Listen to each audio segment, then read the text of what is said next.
Ноги Путину мыть и эту воду пить. Готовы крымчане, поддерживающие оккупанта.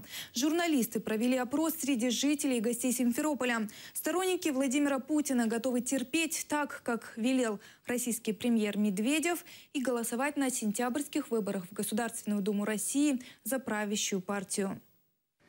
За Единую Россию. Ну, среди других партий там тоже приличнейшие люди. И идеи у них неплохие, все. Ну, кого-то же одного надо избирать. Поэтому нет вопросов. За Единую Россию.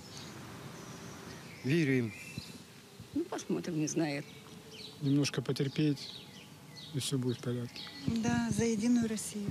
Ну, потому что там Медведев, Путин. А это те люди, которые сделали для Крыма очень много. За правящую партию, только за правящую партию.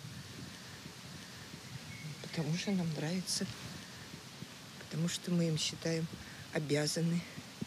И вообще в народе уже так говорится. Мы готовы у Путина ноги мыть и воду пить.